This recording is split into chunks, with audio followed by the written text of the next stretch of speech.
જેનું આપણે અન્ન ખાઈએ છીએ અને એ દુઃખી, ખરેખર બહુ કરુણતા. ભારત ખેડૂત પ્રધાન દેશ. ખેડૂત તો કરોડપતિ હોવો જોઈએ, ખેડૂત તો સુખી હોવો જોઈએ. એને બદલે આજે દુઃખીમાં દુઃખી ખેડૂત છે. કોઈ ખેતી કરવા માંગતું નથી. ખેડૂતને આપણે જગતનો તાત કહીએ છીએ, અન્નદાતા કહીએ છીએ. પણ એ જગતનો તાત અને અન્નદાતા ની હાલત બહુ ફફોડી છે. એની હાલત બહુ ફફોડી છે.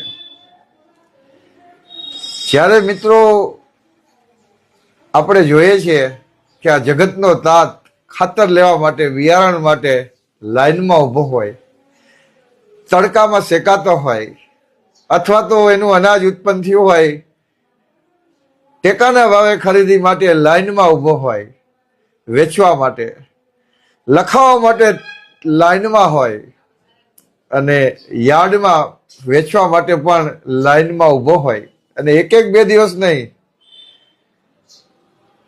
2-3 કલાક નહીં, પણ 2 દિવસ લાઈનમાં ઊભો હોય, ત્યારે આપણું હૃદય દ્રવી ઉઠે. ત્યારે અત્યારે હું બોલું છું તો પણ મારું હૃદય દ્રવી ઉઠે છે. જે આપણને અન્નદાતા જેને કીધા, જગતનો તાત કીધો, જેનું આપણે અન્ન ખાઈએ છીએ અને એ દુઃખી, ખરેખર બહુ કરુણતા. ભારત ખેડૂત પ્રધાન દેશ. ખેડૂત તો કરોડપતિ હોવો જોઈએ, ખેડૂત તો સુખી હોવો જોઈએ. એને બદલે આજે દુઃખીમાં દુઃખી ખેડૂત છે. કોઈ ખેતી કરવા માંગતું નથી. ખરેખર કરુણ હાલત છે.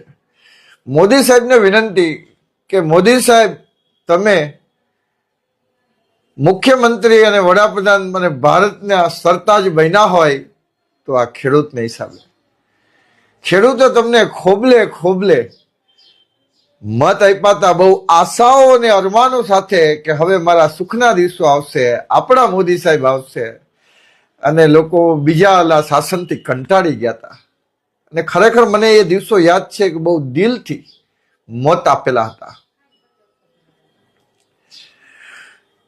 પણ મોદી સાહેબ, તમે ખરેખર મહાન છો. તમારો આ ભારતના ઇતિહાસમાં બહુ મહત્વપૂર્ણ રોલ છે, તમને કોઈ ભૂલશે નહીં.